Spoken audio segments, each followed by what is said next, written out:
Welcome back to Today on Bay TV. I'm Gaynor Morgan. With me is Suki Hayer, organiser of Swansea's next fitness model competition, and Rebecca Wedlake, who often joins us, Rebecca, don't you, to talk about osteopathy and all things related. Suki, what is this fitness competition? Yes, so we held the first Swansea's Next Fitness Model show back in June, and we've got the second one this Saturday at the Penrail Theatre. So second time we're doing the show after the success of the first one, and this time we're also fundraising for a local charity, the Ethan Perkins Trust, to raise money for children who suffer from brain tumours. So we've got another cracking lineup, and there should be another competitive day. We're expecting a full house again. So what's fitness in your book? Well, fitness for my book can be anything, really. It can be anything from running. You know, I mean, to be fair, it's so broad now that anybody can be involved in any sort of fitness activity, from sport to, I mean, you just had a couple of chaps here already. Yeah, the Ramblers. So, yeah. Exactly. So, but from my side, from here, and for what I've always been involved in, I've always been involved in bodybuilding. And for these guys, it's all about more their physique change. So they're looking to try and build. So these I didn't used to like it much, all these rippling, glistening muscles. Yeah, I think, to be fair, it's very much everyone's each their own. Everyone's got their ideal physique that appeals to them, and that's what makes fitness fantastic. Everybody has their own ideal goal, and nobody really should be judged on what they feel is ideal. The market's huge for them. But you mentioned about ripped. That's not the look we're going for. We are looking for the beach body, the more sustainable and attainable look that anybody can try and achieve. Well, some of us might be able to. I think you've brought in some caps. Yes, we had a slight upgrade of the trophies. I'll pass one for yourself as well. These are the two overall trophies. Wish, can't we? Yeah. Oh, heavy. Yes. So, what are they made of? Is it silver or something? I just picked these up yesterday, so we've got marble at the bottom. Yeah. But these are for the overall winners. Yeah. So on Saturday, we got about 8 categories, where you'll have 8 winners, 4 girls and 4 guys, and they'll go into the overall category at the end, where we'll crown the overall Swansea's Next Fitness Model bikini winner and men's winner. Is this fitness in your book, Rebecca? Like you said just now, it's very individual to everybody, and you know, there's a place for everything. And fitness isn't just about what you see in the gym. It's about mental health fitness as well. You know, it's about walking, getting out and about. There's so many elements to it. So I do agree with a lot of what you said. Yeah, exactly. I mean, sure, everyone thinks that fitness will be involved in getting out and activities, but you know, fitness also starts in the kitchen as well, and a healthy diet. But once again, as you pointed out, and everyone should always be aware of, it's really tailored to each person on their personality and what they want to achieve. Now, this presumably is more for the younger generation. Rebecca, you've got a new, well, you're learning more again about the older generation, aren't you? It's a market that's really important here, because by about 2030, 1 in 5 adults will be over the age of 65. That's the hope. So basically what I'm doing is I've started a postgraduate programme. It's up in London at the British School of Osteopathy, which is now the University College of Osteopathy. It's a year-long postgraduate certificate. And what it's going to do is give me skills that are clinical, practical, multi-dimensional, to help work with adults, because, you know, we're trained to treat 0 to 100. But it's about bringing in extra skills for our older patients, because they might be in a multidisciplinary setting. You know, what does that mean? Well, you might be under more than one doctor. You know, I might have a younger patient come in, and they might come in just with one thing, and it might be, oh, I've got a bad Achilles, or I've hurt my knee, or I've hurt my back. With my older patients that come in, they tend to have comorbidities. They have more than one condition going on at the same time. So they might have things like osteoarthritis, osteoporosis. They may have had a stroke. They may have dementia. There's a lot of things. So what I've done is I've chosen to take this programme, and it's the first year that it's run. You can only take this at one place in the UK, and this is up in London.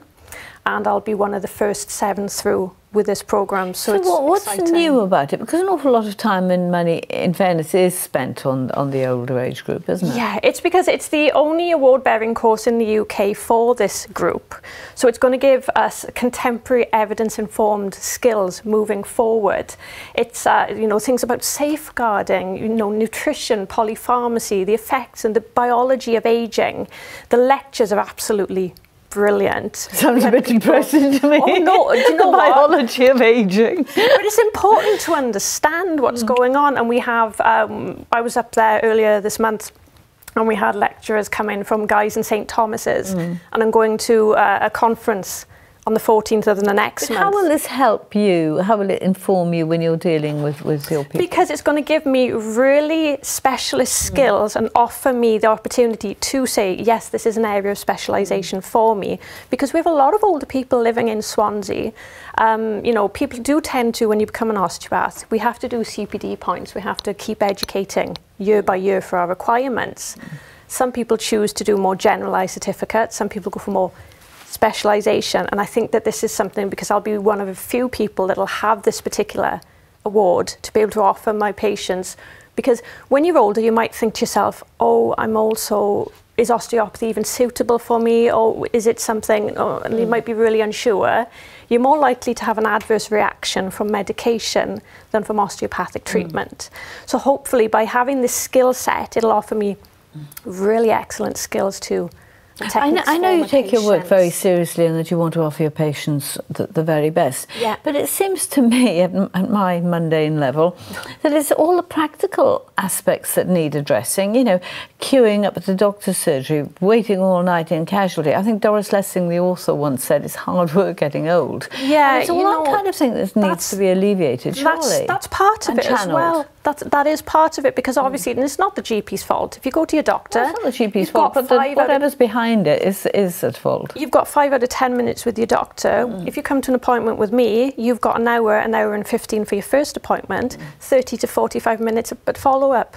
And it can be very lonely for older people, especially if they're on their own. So it's a chance to be able to socialise, to have human contact, to have care. And osteopathy really can help older people. I wonder, does it all begin perhaps at Suki's level, where people should be keeping fitter from the start? Or not the start, but from a younger age? That can start, well, prior to your level, really, can't it? I mean, you know, it's all about educating children about being healthy, you know, right nutrition where possible, and just helping people to have the best possible. Is there more of that out there now, Suki? Absolutely, and I think just pointing back to one thing that you pointed out to about older people feeling lonely. I think a lot more people are get involved in fitness because of the social aspect, and get involved with people, like-minded people with similar goals or similar personalities and characteristics on what they want to achieve through that fitness.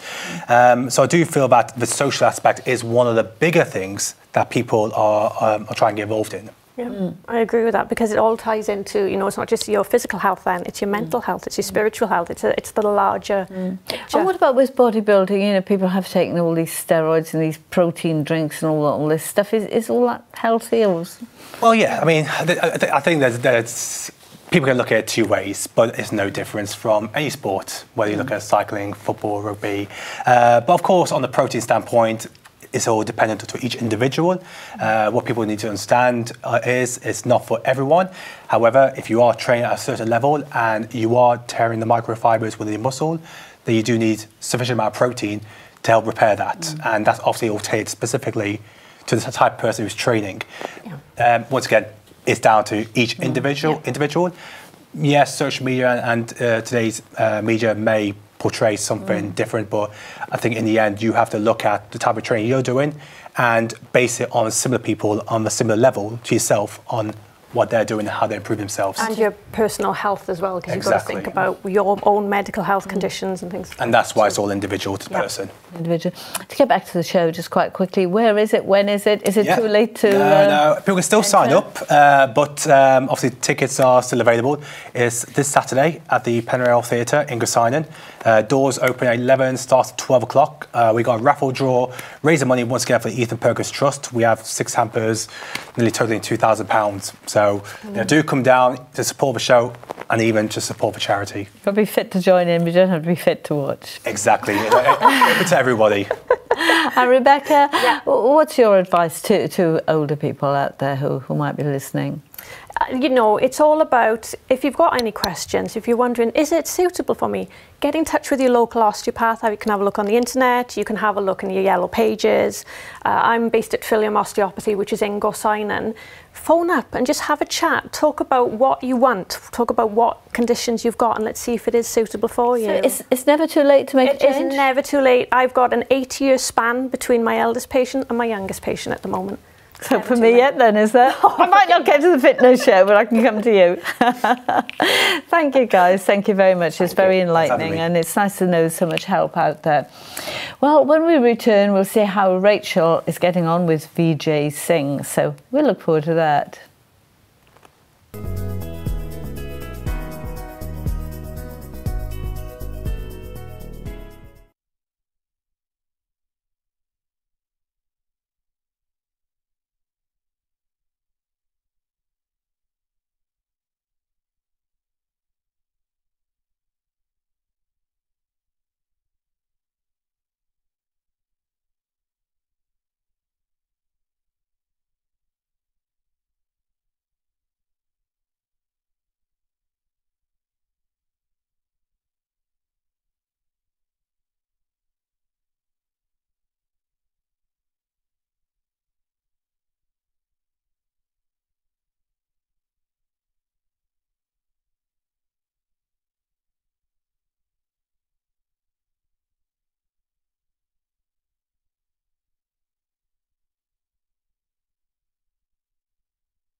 Welcome back to Today on Bay TV. I'm Rachel Hopkins and I'm joined by Vijay Singh.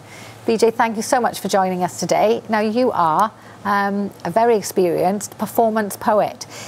Can you tell us a little bit about what makes your poetry a performance, if that's possible? My poetry is slightly different, as you just said. I like to get into character and costume and become the poetry. And put on this different aura. Because what I've seen all the time in the world of poetry is some brilliant poets, even when they do readings, but they've captured, they have no eye contact, they don't actually delve into the soul. Whereas when you've got a character, that person can relate. It could be the guy next door that he's thinking of. And that's why my poetry's slightly different. Shall we take a little look? We're going to look at a poem of yours that's called The Sound of Utter Silence, and then we can talk about that and see a little bit more what you're on about. Thank you.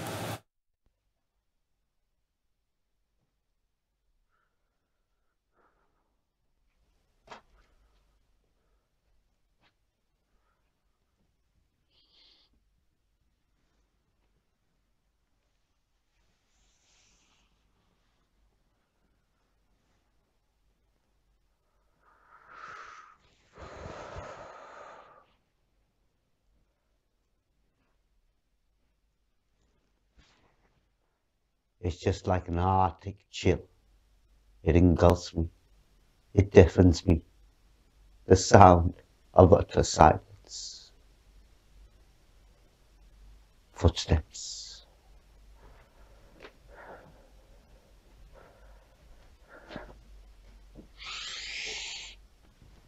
Passing by the front door.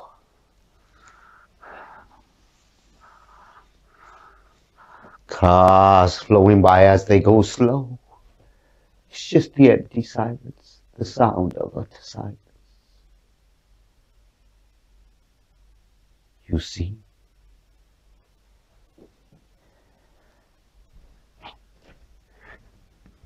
When they walk by,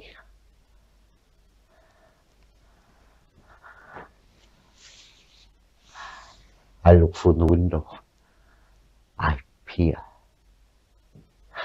I see in their eyes their hopeless, hopeless cases. Just like me. For they too know and recognize the sound of utter, arctic, cold silence. That seems quite dark, you know. Can you tell us a little bit more about your inspiration for that poem? The inspiration behind that is when you walk past people, you observe they're all rushing home, they're full of cold, there's no warmth coming from them. And you can imagine when you look at them, they're going home and the house is totally silent and it's cold. So you can sense their loneliness? The barrenness, I would say, inside them. I'm sure a lot of people would relate to that. And was it filmed in your flat? Yes. Yes. So very creative, very creative. But take us back to the beginning. How did you come into poetry? Because you've been a performer your whole life, haven't you? Most of it, yes. Yes. Well, I started script writing and I stopped, and all of a sudden I turned up and did a couple of performance evenings. And from there, it started to really develop because I was inspired to put some more depth into my work. So I researched it, started developing, and that's how I really got into it. And through that course, my first poem that I wrote was called The Lost Child of Passion, which is the big impact on my life. That's why I reckon I started to develop my work. I've been searching for my daughters for 16 years. I couldn't find them anywhere, and all of a sudden I get a phone call. Hi Dad, we've seen your poetry on YouTube 16 years later. It's amazing. So your poetry led your daughters back to you. Totally. Shall we take a look at that poem that you're talking about? Yes, please do. The very one. I am the lost child of passion. Here I stand from the dawn of all time, for all eternity, waiting for the day when a champion comes to champion the fight of passion. My champion, you will be created by the earth that men stand on, the wind that whistles through the air, the fire that burns in the bellies of men of vision and wisdom, the water, a crystallized tear from the eyes of God himself for a heart. For his heart must be pure, for his fight is a lonely one, for he is the dream maker. I dub you a savage of passion. Arise and bring light and colour to the darkest abysses and dungeons of despair. Aspire to be inspired, my child. Even the storm shall whisper thy name. Wow, that was amazing. And you don't mind doing impromptu performances anyway. I was lucky enough to see you do that live for myself and a colleague earlier today. But that was filmed again in Swansea, wasn't it? Or yes. Photographed. And how did you find that character? That was easy to get that character. I was thinking of Merlin and a shaman, thinking of all these mystical people that we've seen. I mean, I did feel there was almost something Shakespearean about the way that you worded that, and you've done a lot of Shakespeare in your past, haven't you? Yes, I have. Well, that's where it first developed. Like I said, when I first came to the world of poetry, I was writing poetic verses in monologues, and now I start to develop that actually into the poetry. So everything keeps developing. And ultimately, where do you want to go with all this? Where I would like to go, well, very soon I'm going to win the Nobel Prize for Literature. That is my dream. Very good. And hopefully you're going to come back and tell us all about that. But you have got performances coming up if anybody wants to come and see you, haven't you? Something even more different, if you like. Tell us about what's going to happen. Well, seeing is believing. I'm doing a lot of performance poetry at an art exhibition on the 29th in Volcano Theatre. I'm on stage at 8:30. The exhibition runs from the 29th till the 13th. I'm doing 2 performances at the beginning and at the end. So if you want to see something really different, get down there. Can you give us an inkling of what you're on about? Well, it's going to be good fun. Involves straitjackets. So you're going to be doing your poetry in a straitjacket? Yes. Well, that's a little bit different. So what is your process anyway? Do you sort of think to yourself, okay, it's 5 o'clock in the afternoon, I'm going to sit down and do an hour's writing? Or are you inspired by something? What happens? Basically, I'm just walking and I write. What I usually do is I take notes, and then I've got a pile of notes, and then about a couple of days later, I assess them, and then I've got this, and then from there I've got structure. I've got my main structure, and from there then I can take in and add or take away from it. And you've got lots of projects that you want to finish off, haven't you? You're also writing scripts. I've got plays, I've got film scripts, I've got TV scripts. Anybody who's got some money, that's what you want. Yeah. So you fill your time with writing and acting? And volunteering. I'm a volunteer at a theatre in the Swansea YMCA. All right. They've got a 300-seater theatre, lies empty. There's so much in Swansea, isn't there? That needs to be developed. And it was opened in 1905, the YMCA. So just to recap, anybody wants to see your next performance is the 29th, and it's at the Volcano Theatre, and we can see you performing your poetry in a straitjacket, and you're trying to get out the straitjacket. Of course. Well, that's something we do want to see. So thank you today to all our guests. And next on Bay TV, we have our afternoon matinee movie. Today it's the 1940 drama Inquest, starring Elizabeth Allen. Bye.